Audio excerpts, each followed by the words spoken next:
Welcome back, boys and girls. Today I will share with you a story about a teacher who never gives up and a student who discovers the joy of reading. The book is called How Rocket Learned to Read, and it was written and illustrated by Tad Hills.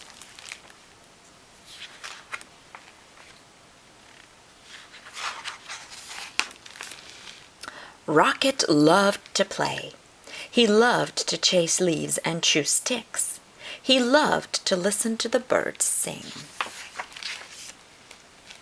Every fall morning, after chasing leaves, Rocket would lie down in his favorite spot under his favorite tree.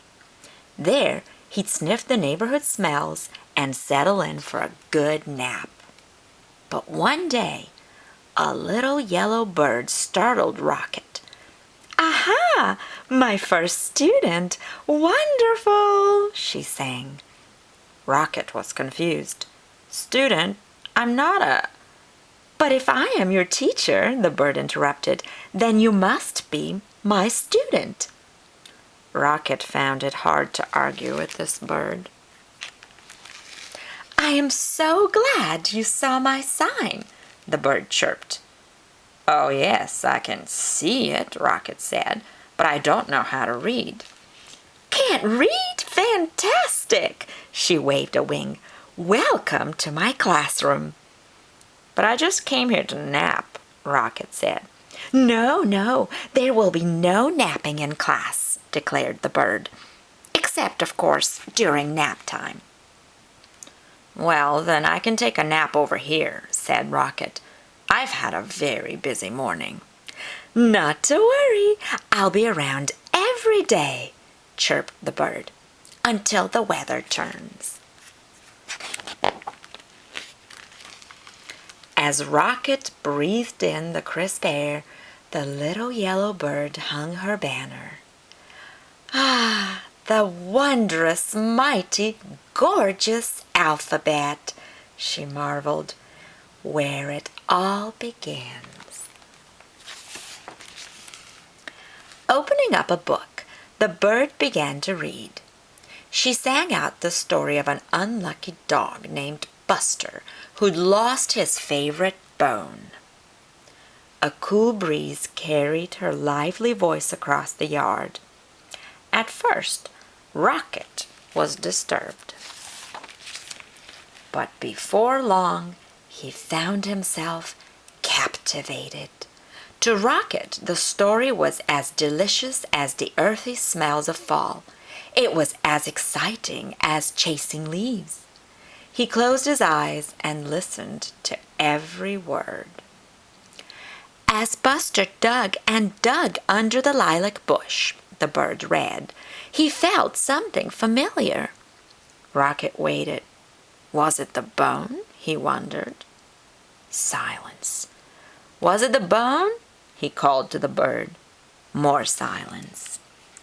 Was it the bone? Rocket hollered. Suddenly, he was rushing to the tree. Well, was it? But the little yellow bird was gone.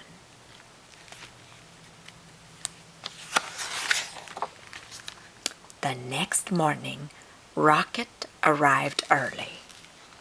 At last, the little yellow bird appeared. "Hello, how wonderful to see you in class," she chirped. "I can tell by your waggy tail that you are well rested." "I'd like to hear the end of the story, please," said Rocket. "That seems like a fine way to start the day," chirped the bird. She gave Rocket a name tag and began to read. Every day, Rocket returned to the little yellow bird's classroom. In the morning, the bird taught him a new letter until he had learned all of the wondrous, mighty, gorgeous alphabet. Together, they sang out the sounds that each letter makes and spelled the sounds they heard around them.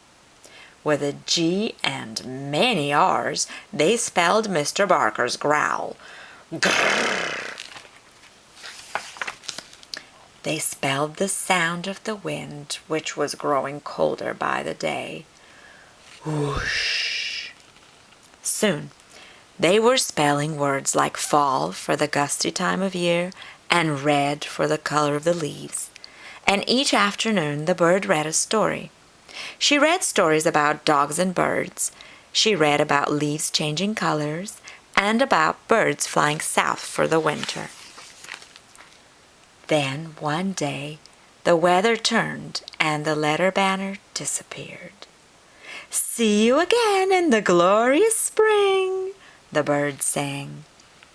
And as she flew into the wintry sky, she called, "Don't forget, words are built one letter at a time."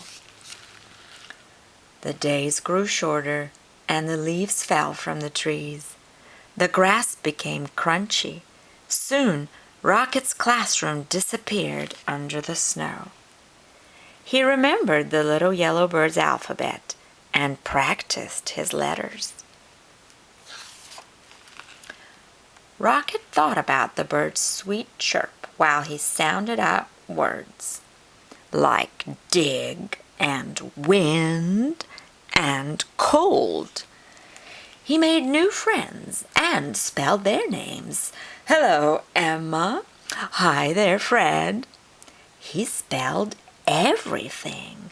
Sun, melt. When Rocket spelled mud, he knew that spring, as it always does, had returned. The breeze grew warmer, the grass grew greener, and a sign appeared. Early the next morning, Rocket rushed to his classroom. As he waited, he spelled wag. Soon, the little yellow bird arrived. "Aha! My star student," she sang. "How wonderful to see you! I can tell by your waggy tail that you are ready for class."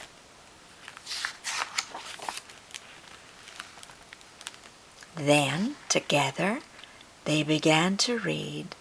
They read stories about birds flying north in the spring. They read about picnics in the warm sun. And they read about Buster, the lucky dog who found his bone under the lilac bush. And when they were done, they read it again and again and again. The end. Boys and girls, were you able to read the sign that the little yellow bird had placed in her classroom? If not, go back and watch the video one more time and see if you can figure out what her sign says. I hope that you enjoy stories as much as Rocket does. Happy reading! See you next time. Bye!